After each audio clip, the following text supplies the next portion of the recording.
이 시간에 오늘 우리에게 주신 하나님의 말씀 함께 나누겠습니다. 오늘 함께 나눌 하나님의 말씀은 로마서 8장 22절에서 28절의 말씀입니다. 우리 함께 읽겠습니다. 피조물이 다 이제까지 함께 탄식하며 함께 고통을 겪고 있는 것을 우리가 아느니라. 그뿐 아니라 또한 우리 곧 성령의 처음 익은 열매를 받은 우리까지도 속으로 탄식하여 양자될 것, 곧 우리 몸의 속량을 기다리느니라. 우리가 소망으로 구원을 얻었음에 보이는 소망이 아니니 보는 것을 누가 바라리요.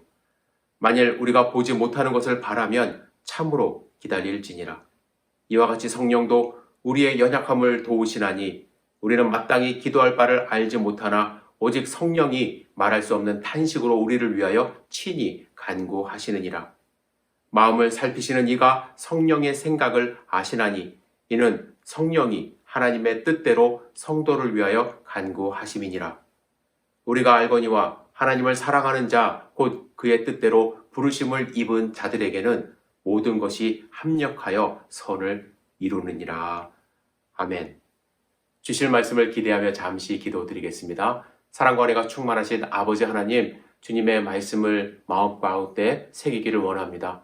우리 마음밭에 뿌려져 30배, 60배, 100배의 결실을 맺을 수 있도록 인도하여 주시옵소서. 이 시간을 성령 충만함으로 인도하여 주셔서 함께 말씀을 듣는 모든 분들이 하나님의 음성에 귀 기울일 수 있도록 인도하여 주시고 사람의 말과 생각은 그리스도의 십자가로 가려 주시옵소서. 이 시간 주님의 말씀을 사모합니다. 예수님의 이름으로 기도드렸사옵나이다. 아멘. 목회를 하면서 힘든 사역 가운데 하나가 장례식을 주관하는 일입니다. 특별히 갑작스러운 사고나 또 젊은 나이에 하나님의 부르심을 받는 경우 모든 것이 하나님의 뜻이고 하나님의 인도하심이 있을 거라는 생각을 하지만 막상 장례식에 가면 애통해하는 가족들을 보면서 아무 말 할 수 없었던 경우가 많았습니다. 여러분, 어떤 말로 위로가 가능할까요? 그런데 이 장례식에 가보면요, 잘 믿고 천국에 가셨으니 슬퍼하지 말라며 유가족들을 마치 훈계하듯 말씀하시는 분 있습니다. 저도 그런 훈계조의 말을 들었던 경험이 있는데 혼란스러웠습니다. 혹은 하나님을 원망하는 말만 계속 쏟아내는 분도 있고요. 또 신세타령 하시는 분들 계십니다. 뿐만 아니라 은근히 유가족들의 잘못을 이제 지적하는 경우도 있어요. 왜 그렇게 했느냐? 그렇게 하지 않았으면 이런 사단이 일어나지 않았을 것이다 라는 말씀을 하시는 분들 계십니다. 불난 집에 부채질하는 경우죠. 참 지혜가 필요하고 하나님의 말씀을 먼저 구하는 그러한 작업이 있어야 되는데 그냥 자기의 뜻대로 속에서 생각나는 대로 말씀하시는 분들 계십니다. 여러분, 욥이 사탄의 시험으로 말미암아 이제 극심한 고통을 당할 때 친구들이 위로한다고 먼 곳에서 찾아왔습니다. 그의 고통에 대해서 서로 이야기를 해요. 엘리바스, 빌닷, 소발이라는 친구는 네가 악하기 때문에 이러한 고통이 일어났다고 밀어붙이는 그러한 말을 합니다. 친구들의 말을 자세히 들어보면 그럴싸하긴 해요. 여러분들이 잘 아시는 욥기서 8장 6, 7절에 빌닷이라는 친구가 이렇게 이야기합니다. 또 청결하고 정직하면 반드시 너를 돌보시고 내 의로운 처소를 평안하게 하실 것이라. 내 시작은 미약하였으나 내 나중은 심히 창대하리라. 여러분 잘 아시는 말씀, 좋아하는 말씀 아니십니까? 그런데 이 이야기는 하나님의 뜻을 제대로 알지 못하고 자기 생각대로 이야기하는 거예요. 욥의 친구들은 하나님을 제대로 섬기지 못했기 때문에 청결하고 정직하지 않았기 때문에 지금 네가 미약하지만 네가 그것을 다 돌이키면 심히 창대해질 것이다. 보통 우리가 생각하는 인과응보, 권선징악, 이 일반적인 생각을 가지고 이제 욥에게 이야기를 하는 것입니다. 그러나 우리가 그 과정 알잖아요. 그것이 원인이 아니었잖아요. 성경에 보면 욥은 당대의 의로운 사람이었다고 말씀을 합니다. 그래서 욥은 고뇌해요. 이 친구들의 말을 의지하지 않아요. 믿지 않아요. 하나님과의 대화를 시도합니다. 그래서 욥이 깨닫기 시작해요. 물론 그가 당하고 있는 이 고통의 궁극적인 원인에 대해서 명쾌한 해답을 얻지는 못하지만 욥이 깨닫는 것은 이 고통도 죽음도 삶도 모든 것이 하나님의 주관 아래 있다라는 것을 다시 한번 확신하게 됩니다. 여러분, 고통 중에 있을 때 욥처럼 하나님의 뜻을 깨닫고 받아들이는 것 정말 쉽지 않습니다. 그래서 우리는 편하게 해석하고 해석한 대로 행동을 합니다. 유다 백성들이 그랬어요. 바벨론의 포로로 끌려가기 전에 바벨론에 의해서 고통을 받았는데 그 속에 있었던 하나님의 뜻을 알려고 하지 않았습니다. 예레미야 선지자가 계속해서 이야기했지만 오히려 예레미야 선지자를 감옥에 가두지 않았습니까? 그리고 이집트의 손을 잡았어요. 결국에 바벨론에 의하여 완전히 파괴되고 포로로 잡혀갔습니다. 그런데 그것이 바벨론에 의하여 지배받는 것이 하나님의 주권이었고 섭리였다라는 것을 시간이 한참 흐른 뒤에 알게 됩니다. 만약에 그러지 않았다면 그들은 아시리아에 의하여 산산조각 났을 거예요. 이집트의 속국으로 계속해서 살았을 것입니다. 하나님의 뜻을 역사 속에서 나중에 알게 되는 것입니다. 힘들지만, 때로는 이해하기 어렵지만, 고통 중에 있을 때에도 하나님의 주권을 믿고 의지하는 것이 신앙이라고 생각을 합니다. 오늘 로마서 본문을 통해서 사도 바울은 고통 가운데 있는 믿음의 식구들에게 하나님의 섭리가 어디에 있는지 알아주기를 바라는 마음으로 이야기를 시작합니다. 사실 바울은요, 여러분, 고통은 하나님의 뜻입니다. 고통 속에서 기도 열심히 해서 하나님의 뜻을 좀 알기를 원합니다. 이렇게 간단하게 그들에게 말할 수도 있지만 이렇게 단순하게 정리하지 않았어요. 바울은 그들과 함께하는 마음으로, 애통하는 마음으로, 그들이 고통을 이기고 극복할 수 있기를 바라는 마음으로 몇 가지 조언을 합니다. 첫 번째는 힘들고 어렵지만 포기하지 말고 바라고 기다리라, 이렇게 이야기를 해요. 24절과 25절 다시 한번 읽겠습니다. 우리가 소망으로 구원을 얻었으매 보이는 소망이 소망이 아니니 보는 것을 누가 바라리요. 만일 우리가 보지 못하는 것을 바라면 참음으로 기다릴지니라. 이 말을 언뜻 들어보면 놀리는 말처럼 들려요. 그냥 참으래잖아요. 그냥 참고 기다리래요.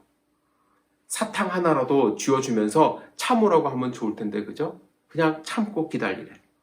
그런데 바울은요, 무조건 참고 기다리라고 윽박 지르는 것이 아니라 그들이 바라고 기다릴 수 있는 이유를 상기시켜주는 거예요, 지금. 만일이라는 말을 주목해 보세요.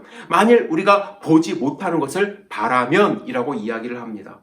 이 말은 이미 우리는요, 눈에 보이지 않는 소망으로, 믿음으로, 눈에 보이지 않잖아요. 그것으로 구원을 받은 사람이라는 거예요. 눈에 보이는 것은 소망이 아니죠. 눈에 보이지는 않지만 소망을 가지고 하나님을 믿음으로 구원을 얻었습니다. 따라서 눈에 보이는 것에 현혹되지 말고 우리의 눈을 하늘에 두고 참 소망이 있다는 사실을 지속적으로 바라보라고 권면하는 거예요. 여러분, 소망을 바라보고 계시나요? 이 소망은요, 지속적으로 바라보지 않을 때에 희미해져 가요. 소망을 마음속에서 계속 불러일으켜야 되는데 잠깐 놓는 순간에 소망은 사라지고 절망 속에 빠지게 됩니다. 여러분들이 잘 아시는 해밍웨이, 작가 해밍웨이 아시죠? 무기여 잘 있거라, 누구를 위하여 종은 울리나, 노인과 바다, 명작들을 남겼습니다. 해밍웨이는 기독교 가정에서 태어났어요. 그의 아버지는 의사로서 평생 선교사가 될 꿈을 꾸었고 어머니 또한 신실한 신앙인이었습니다. 하지만 그는 결국 극단적인 선택으로 생을 마감하는데 그의 생의 마지막 무렵에 이렇게 이야기를 합니다. 나는 전지약이 다 떨어지고 코드를 꽂으려 해도 꽂을 전원이 없어서 불이 들어오지 않는 라디오의 진공관처럼 외로움과 공허함 속에 살고 있다. 나는 필라멘트가 끊어진 텅 빈 전구처럼 공허하다. 물론 의학적인 어떠한 정신적인 질병이 그 원인일 수 있었지만 결국 그는 소망을 잃은 거예요. 명성이 있었지만 삶의 소망을 잃었어요. 어느 곳에서도 삶의 소망을 찾을 수 없을 때 절망감에 빠졌고 극단적 선택을 한 것입니다. 여러분, 내 안에 중요한 것, 소망이 있다는 것을 여러분들 상기해야 돼요. 그것을 계속 불러일으키며 살아야만 합니다. 여러분, 한 번도 사과를 먹지 못한 사람에게 사과 맛을 여러분들 어떻게 설명할 수 있을까요?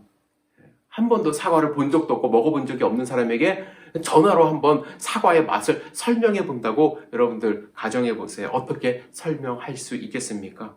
사과는 새콤하고 달콤해. 그러면 상대방이 그럴 거예요. 아, 식초하고 설탕을 섞은 맛일까요?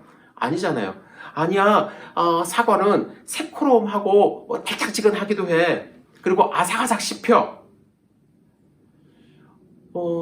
여러분, 사과를 아직 먹어보지 못한 사람에게 저도 옛날에 두리안을 먹어보기 전에 두리안에 대한 여러 가지 이야기를 들었는데 전혀 다른 맛과 향이더라고요.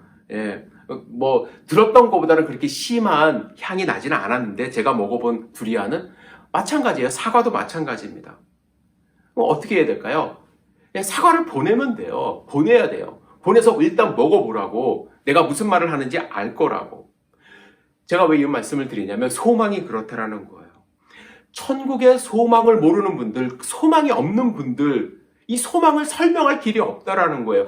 소망 가지라고 기다리라고 해봐야 위로가 되질 않아요. 하지만 소망이 있는 사람들에게, 하나님의 살아계심을 경험한 사람들에게, 천국을 바라보는 사람들에게 우리 소망을 가지고 천국을 바라봅시다 라고 이야기하는 것 힘이 된다라는 거예요. 왜? 그 맛을 알기 때문에.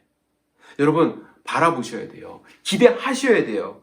이 시대를 이길 힘, 우리의 고통을 이길 힘, 이 소망에서부터 시작되기 때문에 그렇습니다. 두 번째로 바울은요, 혼자가 아님을 인식하라고, 꼭 깨달으라고 외치고 있습니다. 우리가 고통 중에 있을 때 가장 짜증나고 힘든 일이 무엇인 줄 아십니까? 혼자라고 느낄 때, 아무도 알아주지 않을 때, 혼자라는 생각이 지배할 때 모든 것을 포기하고 싶어지는 경우가 있어요. 여러분, 엘리야 선지자 기억하십니까? 이스라엘 역사상 가장 위대한 선지자 중에 한 사람이죠. 죽은 사람도 살렸고 갈멜산에서 이방 선지자들과 영적 전투에서 큰 승리를 거두었어요. 하지만 이세벨이라는 왕비가 그를 죽이겠다고 엄포했을 때 하나님께 뭐라고 얘기했냐면 저 좀 죽여주세요 라고까지 말을 했습니다. 그 이유가 무엇인 줄 아십니까? 열왕기상 19장 10절에 보면 오직 나만 남았거늘 그들이 내 생명을 빼앗으려 하나이다. 똑같은 말을 19장 14절에도 반복해서 이야기해요. 오직 나만 남았거늘. 그는 혼자 남았다라는 생각에 힘들어서 좌절감으로 하나님 앞에 죽여달라고까지 이야기를 합니다. 혼자라는 생각. 아무리 뛰어난 영성을 가진 사람도 좌절하게 만든다라는 거예요. 그래서 하나님은 엘리야에게 야 무슨 소리냐. 내가 이스라엘에게 7,000명을 남겨두었다라고 말씀을 합니다. 그 말을 듣고 엘리야는 힘을 얻어 나아가요. 여러분 오늘 본문은 예수 그리스도를 믿는 우리는 절대로 혼자가 아님을 다시 한번 확인시켜 주십니다. 우리가 기도할 때, 우리가 애통할 때, 우리가 환난 중에 탄식할 때 혼자서 씨름하는 것이 아니라 그 순간 우리가 무엇라고 말할 수도 없는 그런 상황이지만 그런 상황 속에서도 여러분들을 위하여 나를 위하여 누군가가 함께하고 있다라는 사실을 알려줘요. 누가 함께해요? 성령 하나님. 성령 하나님. 바울은 성령 하나님이 간구하신다라는 여러분과 저를 위하여 간구하신다라는 표현을 2번이나 사용해요. 26절에 우리를 위하여 친히 간구하신다. 27절에 성도를 위하여 간구하신다. 성령 하나님은 나를 위하여, 여러분을 위하여, 우리를 위하여 지금도 간구하고 계십니다. 그런데 그것도 그냥 간구하는 것이 아니에요.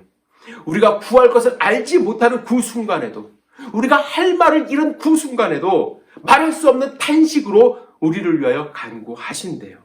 문제는요, 우리가 얼만큼 성령 하나님을 인식하면서 살아가는가, 그것이 문제입니다. 여러분, 성령 하나님이 우리를 위하여 간구하고 계심을 깨닫고 내 힘이 아닌, 내 능력이 아닌 성령 하나님을 의지하며 살아가는 신앙생활을 한다면 지금 좀 힘들어도, 지금은 포기하고 싶을지언정 영광의 그날을 바라보며 하나님을 찬양할 수 있다라는 거예요. 여러분 혼자 아니에요. 성령 하나님이 지금도 여러분과 저를 위하여 간구하고 계십니다. 그 사실 깨달으시기를 주님의 이름으로 축복합니다. 세 번째는 좋은 결과가 있다는 것을 알아야 돼요. 좋은 결과가 있다는 것. 28절에 우리가 안다라고 사도 바울이 선언합니다. 같이 읽을게요. 시작. 우리가 알거니와 하나님을 사랑하는 자 곧 그의 뜻대로 부르심을 입은 자들에게는 모든 것이 합력하여 선을 이루느니라. 바울은 이 모든 고통이 어떻게 결말 날 것이라는 것을 알고 있습니까? 선하게, 선한 것으로. 그것을 알고 지금 우리의 고통 극복하자고 이야기를 해요. 그런데 선이라는 것이 무엇일까요? 여러분들이 생각하는 선은 무엇이에요? 많은 것, 편한 것, 권력을 얻는 것, 로마 교인들에게 그것이 선일까요? 우리에게 그것이 선일까요? 여러분들 여기서 선이라는 것은요, 궁극적으로 무엇이냐면 예수 그리스도의 형상을 본받는 것입니다. 이런 고통을 통해서 우리는 무엇을 바라봐야 되는가? 예수 그리스도의 형상을 본받는 그러한 결말을 우리는 바라볼 수 있어야 하는 거예요. 하나님은 사랑하는 자들에게 고통을 허락하시는 이유는 뭐냐면 이러한 과정을 통해서 여러분과 저를 다듬으시는 거예요. 다듬으셔서 하나님의 아들 예수 그리스도를 닮아가는 존재로 지금 만들고 계신다라는 것을 깨달으셔야만 합니다. 바울은 그것을 알고 있었어요. 그래서 우리는 알거니와 안다라고 선언합니다. 그래서 자신 있게 고통 중에서도 고통 중이지만 그 결과는 하나님이 합력하여 선을 이룬다라고 말씀을 하세요.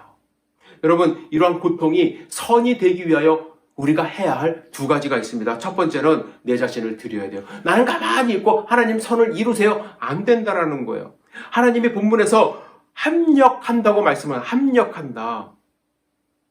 모든 것이 합력하는 거예요. 그 안에는 여러분과 제가 포함이 되어 있는 거예요. 따라서 내가 포함이 되지 않으면 선한 것이 일어나지 않습니다. 좋은 결과 기대할 수 없다라는 거예요. 함께하는 것과 함께하지 않는 것 얼마나 큰 차이가 있는 줄 아십니까? 이 어떠한 결과를 놓고 받아들이는 자세가 달라져요. 예를 들면 어떤 한 형제가 고통 가운데서 벗어났어요. 그런데 그 고통 중에서 우리가 함께하며 기도하고 그를 위로하지 않았다면 그냥 그 모습만 지켜본 사람이라면 하나님의 그 선한 뜻, 그가 고통 중에서 극복하여 예수 그리스도를 닮아가는 삶을 바라봤을 때 어떻게 해석할까요? 우연의 일치겠지. 어쩌다가 그냥 일이 잘 풀렸겠지. 그렇게 해석하고 만다라는 거예요. 반대로 여러분, 한 형제가 고통 가운데 있을 때 그를 위하여 함께 노력하고 기도했다라고 한다면 그 형제가 비록 여전히 고통 가운데 있을지라도 함께 기도하는 그 마음으로 했기 때문에 좋은 결과를 기대하면서 여전히 함께 소망으로 기쁨으로 공동체 가운데 있다라는 거예요.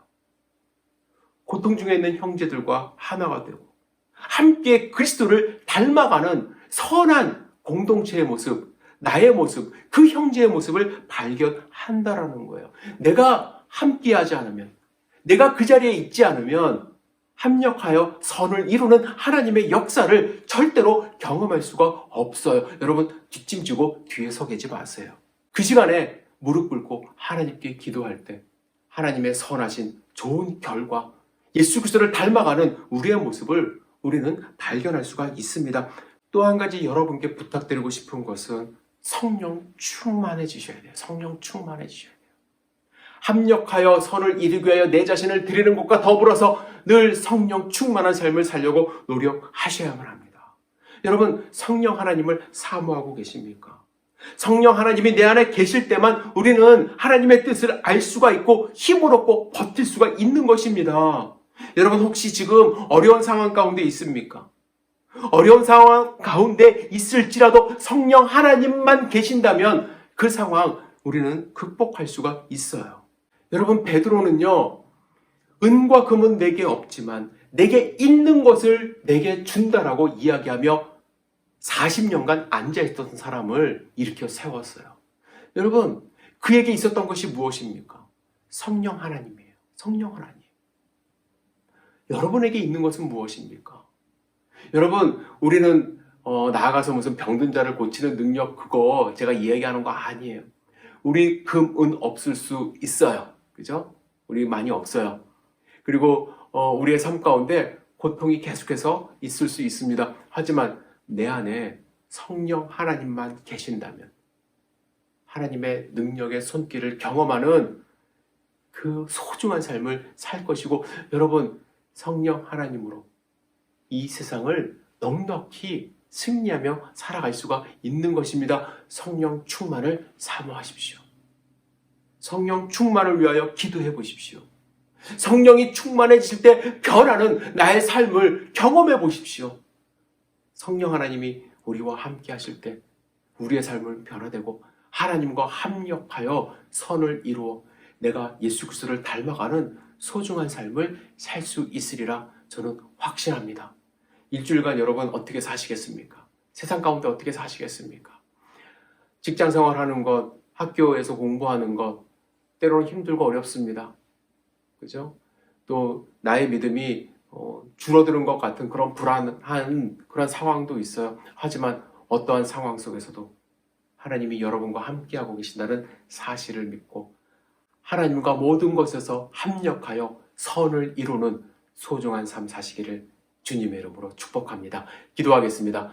전능하신 주님, 고통 가운데 있었던 로마 교인들을 위로한 바울의 말을 우리 마음 가운데 또한 새길 수 있도록 인도하여 주시옵소서.